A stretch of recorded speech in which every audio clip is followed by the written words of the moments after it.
और इस बीच एक और बड़ी खबर, मुख्यमंत्री भजनलाल शर्मा दिल्ली में मौजूद है। जोधपुर हाउस में ठहरे हुए हैं सीएम भजनलाल शर्मा। इसके अलावा प्रदेश अध्यक्ष सीपी जोशी पहुंचे जोधपुर हाउस। सांसद सुखबीर सिंह जोनापुरिया जोधपुर हाउस पहुंच चुके हैं। ये इसलिए खास है क्योंकि कल महत्वपूर्ण बैठक हो चुकी है। भारतीय जनता पार्टी सीसी की बैठक हो चुकी है। सबसे पहले राजस्थान तेलंगाना के उम्मीदवारों पर मंथन हुआ। इसके अलावा कुल 18 राज्यों पर मंथन हुआ और देर रात तक ये मंथन चलता रहा और दिग्गजों की मौजूदगी में, जिसमें प्रधानमंत्री नरेंद्र मोदी, अमित शाह और अन्य दिग्गज भी मौजूद थे। अब कभी भी किसी भी वक्त पहली लिस्ट जारी की जा सकती है, इसीलिए टकटकी हर कोई लगाकर बैठा है। लेकिन जब मुलाकातें होती है तो फिर उसके भी कई सियासी मायने निकलने शुरू हो जाते हैं। मुख्यमंत्री भजनलाल शर्मा दिल्ली दौरे पर हैं और महत्वपूर्ण दौरा है उनका।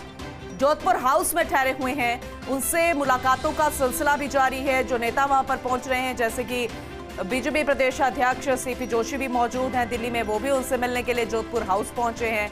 अब ये भी जानकारी मिल रही है कि सांसद सुखबीर सिंह जोनापुरिया भी जोधपुर हाउस पहुंचे हैं। भाजपा के महामंत्री चंद्रशेखर भी जोधपुर हाउस में मौजूद हैं। मुख्यमंत्री से भी उन्होंने मुलाकात की है। अपने आप में ये बेहद खास, भाजपा के महामंत्री चंद्रशेखर दिल्ली पहुंचे, जोधपुर हाउस में मुख्यमंत्री भजनलाल शर्मा से मुलाकात की है। अब ये मुलाकात, हर एक नेता की मुलाकात मुख्यमंत्री से या फिर अन्य दिग्गज नेताओं से बेहद खास मानी जा रही है। और वो इसलिए भी क्योंकि पहले लिस्ट कभी भी जारी हो सकती है, मंथन हो चुका है, मुहर लग गई है। लेकिन जब सांसद मुलाकात करने के लिए पहुंचते हैं दिग्गजों से, ये अपने आप में इसलिए खास क्योंकि क्या एक संशय, क्या फिर से मौका मिलेगा, नए नाम उतारे जाएंगे, फिर से वही रिपीट होंगे, कमजोर जो सीट्स है उस पर किस तरीके का मंथन हुआ है, कई तरीके के सवाल। और सांसदों की दिल के धड़कनें भी तेज हो चुकी है कि क्या वो फिर से रिपीट किए जाएंगे या फिर एक बार फिर से एक नई स्ट्रैटेजी के तहत भारतीय जनता पार्टी इस बार उतरती नजर आएगी और उम्मीदवारों में भी नए नाम सामने आ सकते हैं। जिस तरीके से चौंकाने वाला विधानसभा चुनावों के मद्देनजर भी देखा गया था, चाहे मुख्यमंत्री का नाम हो या फिर अन्य नाम हो। देखने वाली बात होगी कि पहली लिस्ट जब जाहिर होगी तो राजस्थान में किन किन सीटों पर किन्हें उतारा गया है, कौन कौन से उम्मीदवार रहेंगे। लेकिन कोशिश इस बात को लेकर रहेगी कि जिताऊ उम्मीदवार हो, 25 की 25 सीटें राजस्थान में भारतीय जनता पार्टी की झोली में जाएं एक बार फिर से और तीसरी बार कंटिन्यू। ये अपने आप में बेहद खास है। तो अब मुलाकातों का दौर जारी है, वक्त बेहद कम, किसी भी वक्त भारतीय जनता पार्टी की पहली उम्मीदवारों की लिस्ट आ सकती है। और पहली लिस्ट में किसके नाम होंगे, कितनी सीटों पर नाम होंगे, कौन कौन से राज्य के नाम होंगे, ये भी देखने वाली बात होगी। पहली लिस्ट में क्या कुछ होगा ये भी देखने वाली बात होगी, क्योंकि मंथन हो चुका है और जाहिर सी बात है मंथन हो चुका है तो फिर मुहर भी लग गई होगी। जो कश्मकश बनी हुई थी वो धीरे धीरे दूर हो रही होगी, लेकिन धड़कनें जो है वो बढ़नी शुरू हो गई है। जो अपने आप को सोच रहे हैं कि एक बार फिर से उनको मौका दिया जाएगा। दिल्ली न्यूज एडिटर अदिति राघव हमारे से जुड़ चुकी हैं, ज्यादा जानकारी उनसे लेंगे। अदिति, अब हर एक मुलाकात बेहद खास होगी, सियासी मायने भी निकलेंगे क्योंकि वक्त बेहद कम है। किसी भी वक्त पहली लिस्ट, और जब कोई सांसद मिलने जाएगा किसी भी दिग्गज से या फिर मुखिया से, वो तो अपने आप में खास ही है।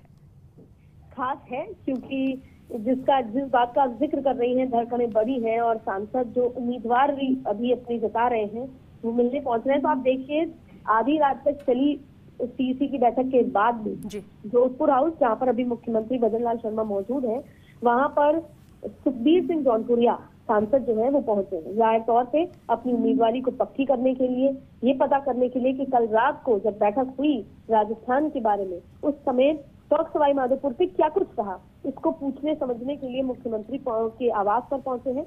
उससे कुछ देर पहले ही राजस्थान भाजपा के प्रदेश अध्यक्ष सीपी जोशी भी पहुंचे हैं। आप समझ लीजिए कि कितना महत्वपूर्ण मंत्रणा है कि आधी रात तक चलने के बावजूद भी सुबह मुख्यमंत्री के जोधपुर आवास पर सब पहुंच चुके हैं। इसके साथ साथ राज्यसभा सांसद मदन राठौड़ भी दिल्ली में मौजूद हैं और सभी वहीं पर मौजूद है। इसके साथ साथ चंद्रशेखर जो कि संगठन महामंत्री थे, वो भी जोधपुर हाउस भजनलाल शर्मा से मिलने पहुंचे हैं।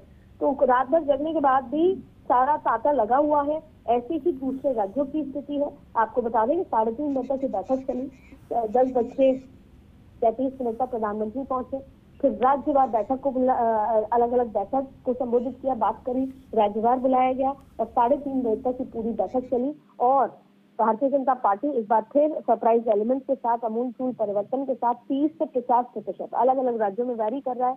कई जगह 30%, कई जगह 33, 40, 42, 50% तक सांसदों की सिटिंग एमएलए की टिकट कटेगी। वजह सर्वे का आधार, विजिबिलिटी क्राइटेरिया, युवाओं का नेतृत्व, महिलाओं की भागीदारी और लाभार्थियों की क्या इच्छा है, जनता क्या सोचती है, इन सभी का को समझते हुए और जाति समीकरण को देखते हुए मैदान में उतारा जाएगा। और आप ये मान लीजिए, चाहे राजस्थान के 25 सांसदों की बात हो, गुजरात के 26 हो, या गुजरात में भी अमूलचूल परिवर्तन आपको देखने का मिलेगा। मध्य प्रदेश में आपको बेहद बड़े परिवर्तन देखने को मिलेंगे 29 सीटों पे। इन सभी सीटों पर, और फिर चाहे फिर वो कश्मीर से कन्याकुमारी तक की बात हो, आपको नए चेहरे और आपको देखिए, प्रधानमंत्री खुद सरप्राइज एलिमेंट से ध्यान रखते हैं। आज का जो ये माना जा रहा है जो लिस्ट आएगी उसमें A+ कैटेगरी, जिसमें प्रधानमंत्री का नाम, अमित शाह से लेकर दिग्गजों के नाम के साथ साथ B कैटेगरी के नाम, जहां पर कभी कमल नहीं खिला, वहां पर किन दिग्गजों को उतारा जा रहा है, नए चेहरों को उतारा जा रहा है, ये सब सामने आ सकता है। यानी कि 100 से अधिक सीटों के नाम घोषित हो सकते हैं। लेकिन आपको एक और बता दें कि सोचिए कितनी महत्वपूर्ण है, क्योंकि ये 2024 में जीत की तरफ जाने वाला पहला कदम होगा कि प्रत्याशियों को उतार कर एक और परसेप्शन सेट कर देना कि भारतीय जनता पार्टी अपनी तैयारी में पुख्ता है, मजबूत है और प्रेपरेशन में एकदम पुख्ता है। कि जब 543 सीट में से जब कम से कम 150 सीटों का ऐलान हो जाएगा तो देश में चुनाव का माहौल पूरी तरीके से तय हो जाएगा। और ये इसलिए भी है क्योंकि विपक्ष ने इस तरह की खबरें निकल कर आई कि विपक्ष ने कम से कम 221 सीटों पर सहमति बना ली है और उसके बाद अगर दिल्ली की साथ कहें तो 228 सीटों पर सहमति बना ली है। और कहीं ना कहीं एक बार फिर बिल्डिंग हो रही थी कि इंडिया गठबंधन एक बार फिर टूट के वापस साथ आ रहा है। तो उससे पहले उस नैरेटिव को तोड़ने के लिए भारतीय जनता पार्टी परसेप्शन की इस लड़ाई में अपनी लकीर को लंबी खींचने के लिए आज प्रत्याशियों के नाम का अनाउंस कर सकती है। आपको बता दें कि राजस्थान को लेकर मुख्यमंत्री जोधपुर हवा अदिति आप बने रहिएगा। एक और महत्वपूर्ण